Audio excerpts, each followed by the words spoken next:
اعوذ باللہ من الشیطان اللعین الرجیم بسم اللہ الرحمن الرحیم الحمد للہ رب العالمین وصلی اللہ علی محمد وآلہ الطیبین الطاہرین ولعنۃ اللہ علی اعدائهم اجمعین من الآن الى لقاء یوم الدین اما بعد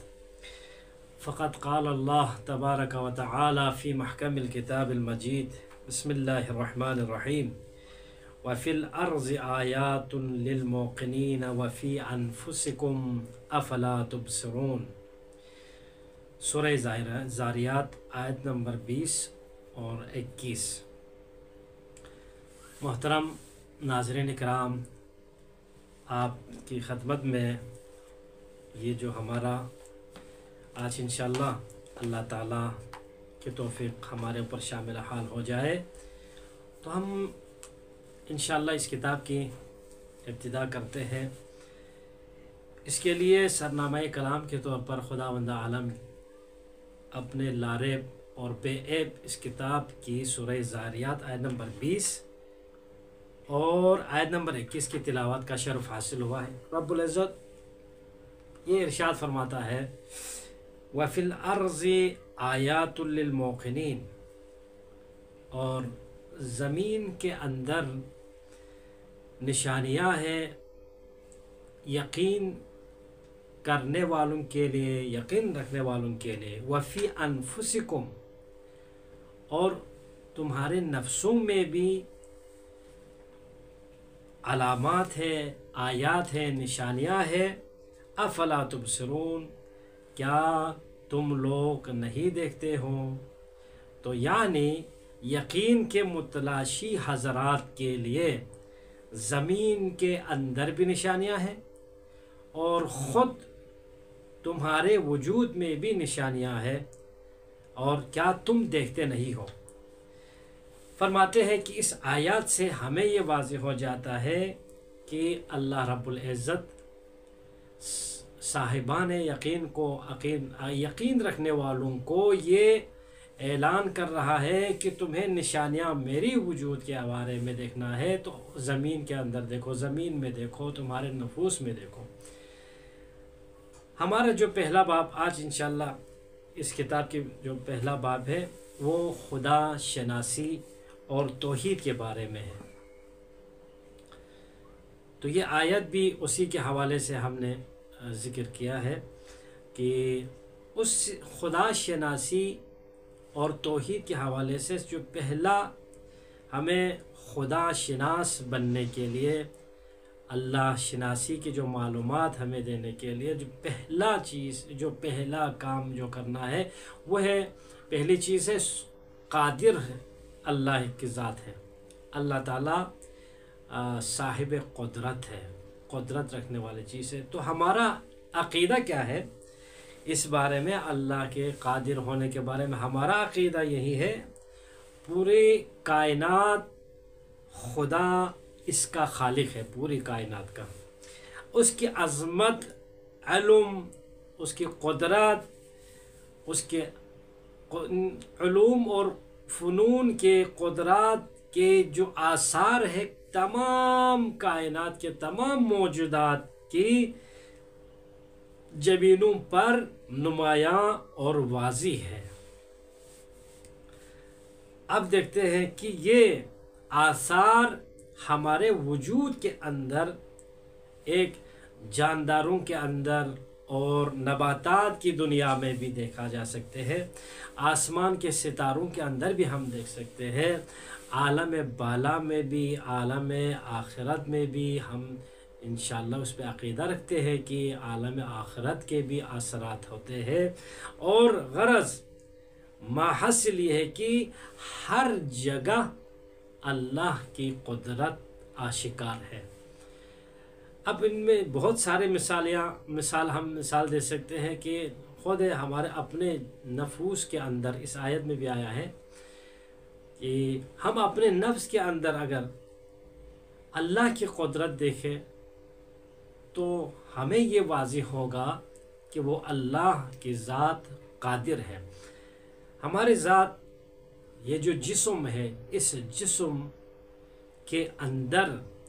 ہر چیز اپنے حساب سے کام کر رہا ہوتا ہے، اس کے اندر سسٹم ایک ترتیب کے ساتھ، ایک توازن کے ساتھ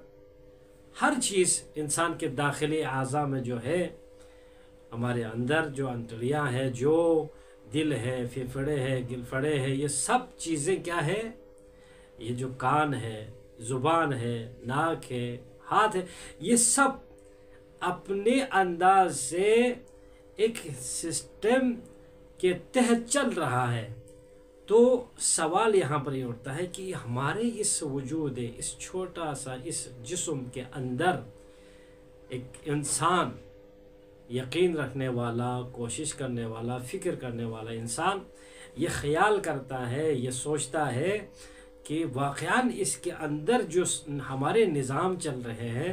کہ کھانے کے ٹائم پہ ہمیں کھانا کی ضرورت پیش آ سکتی ہے، جو پیش آتا ہے، اور پیاس کے وقت ہم پانی کی طرف بڑھتے ہیں،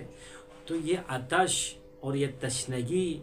اور اس کے علاوہ جو جسمانی اندر کے جو نظام ہے، ڈاکٹر حضرات سے، ماہرین سے ہم پوچھتے ہیں تو معلومات ہوتے ہیں، پتہ چل جاتے ہیں،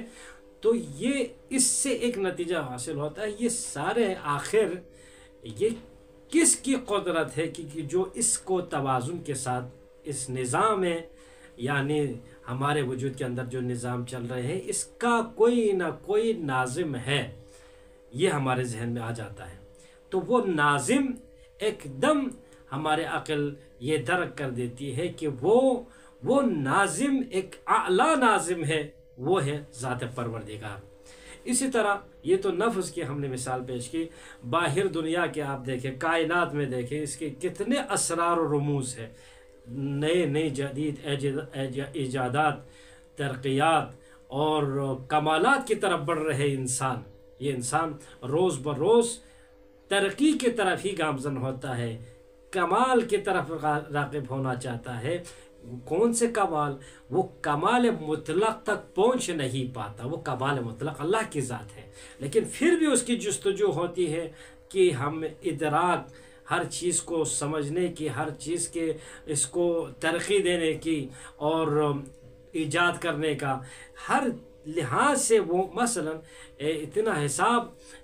یعنی یہ انسان ترقی کر کے جا رہے ہیں، کرتا جاتا ہے کہ ایک ایک قطرہ پانی اگر ہم دیکھیں کہ اس میں مائکروسکوپ میں اگر ایک قطرہ پانی دیکھیں تو کتنا اس مائکروسکوپ، یہ جو انسان کی ایجاد کردہ چیز ہے، لیکن اس کے اندر کتنے ذرات دکھائی دیتے ہیں۔ اب یہ انسان کی قدرت ہے، آنکھ کی قدرت، ہاتھوں پیروں کے استعمال سے اس نے یہ جو ایک مشین بنائے، مشین کے اندر اتنی قدرت اور صلاحیت طاقت ہے کہ وہ ایک قطرہ پانی کے اندر ہزاروں ملیاروں کے حساب سے اس میں ذرات ہمیں دکھائی دیتے ہیں۔ تو یہ آخر انسان کے اندر یہ جو قدرت، یہ جو حکمت دی ہے، یہ جو علم اس نے کشف کیا ہے، یہ جو ترقی کر کے اس نے بڑھا ہے، آخر یہ انسان فکر کرنے پر یعنی اس نہج پر رک جاتا ہے کہ یہ جو قدرت مجھے ملی ہے کام کرنے کا، ترقی کرنے کا، تو وہ اللہ کی ذات کے علاوہ کوئی نہیں ہو سکتا۔ اب اسی لیے قرآن مجید، ہمارا عقیدہ یہی ہے کہ موجودات عالم کے اسرار میں ہم جس قدر غور و فکر سے کام کر لیں، اسی حساب سے اس ذات بابرکت کی عظمت نچھاور ہوتے جاتے، اس کے علم، قدرت کی وسعت سے ہم باخبر ہوتے جاتے ہیں۔ یہ جو کہ ہمارے اندر اللہ نے پیدا کر کے رکھا ہے، علم و دانش کی ترقی، اور روز بروز اس کے ان کے علم، حکمت اور یہ جو ہے نا، جو علم حکمت کے دروازے کھلتے جاتے ہیں، جدید سے جدید نئی چیزیں ایجاد ہوتی ہیں، یہ ہماری فکر کے راہیں یعنی کھول دیتے ہیں، اور یہ فکر حق کے ذات باری کی طرف، اس پروردگار کی طرف، یہ جو فکر ہم کر کے ترقی کرتے ہیں، یہ سارے چیزیں ہمیں ایک لحاظ سے دیکھا جائے تو ہم اللہ کے آٹومیٹیکلی طور پر ہم اللہ کے قریب ہوتا جا رہا ہے، اور اس کے نور جلالت اور جمالت میں ہمیں غرق کر رہے ہیں۔ اسی لیے اللہ نے فرمایا، جو آیت آپ لوگوں کی خدمت میں ہم نے تلاوت کی، اسی طرح ایک اور جگہ پہ اللہ تعالیٰ فرماتے ہیں، ان فی خلق السماوات والارض واختلاف اللیل والنہار لآیات لأولی الالباب. فرماتے ہیں، اور تیسری جگہ میں فرماتے ہیں الذین یذکرون اللہ قیاما وقعودا وعلی جنوبہم ویتفکرون فی خلق السماوات والارض ربنا ما خلقت ھذا باطلا. ترجمہ آپ لوگوں کی خدمت میں ہے. بے شک وہ آسمانوں، وہ پروردگار آسمانوں اور زمین کی خلقت میں اور دن اور رات کے آنے جانے میں عقل مندوں کے لیے واضح نشانیاں ہیں. دن اور رات جانے میں، اور آسمان اور زمین کی خلقت میں، اور ان لوگوں کے لیے جو کھڑے ہو کر، بیٹھے ہوئے، پہلو کے بل لیٹے ہوئے یاد کرتے ہیں اللہ کو. نیز اس کے علاوہ بھی آسمانوں اور زمین کی خلقت کے رازوں میں غور و فکر کرتے ہیں. اور جب وہ غور و فکر کر کے جب اس کے حد تک پہنچ نہیں پاتا ہے تو وہ آخر یہ قرار کر لیتا ہے خدایا تو نے انہیں ہرگز فضول پیدا نہیں کیا ہے. یعنی اتنے آشکار ہونے کے بعد یہ سورہ آل عمران آیت نمبر 190 کی تلاوت کا شرف حاصل ہوا ہے. اب ہم انسان جب ہم ترقی کرتے ہیں تو ایک ترقی کرنے کے بعد اسی پر رک جاتا نہیں ہے، کسی دوسرے کسی چیز کی طرف ترقی کرنے کی طرف غور فکر کرتے ہیں، اور روز بروز اس کے لیے نئی نئی ایجادات اور نئے جو ہے اس کے لیے کمالات اس کی طرف راغب ہوتے رہتے ہیں. تو یہ سب آخر چیز، یہ انسان اتنا حساب اس کے کمال کے اس کو حد نہیں ملتا، کسی جگہ پہ ٹکنے کے لیے وہ اس کے لیے یعنی وہ حد نہیں ملتا ہے، اتنے حساب ترقی کرتے جاتا ہے. لیکن اس کو یہ بھی سوچنا چاہیے کہ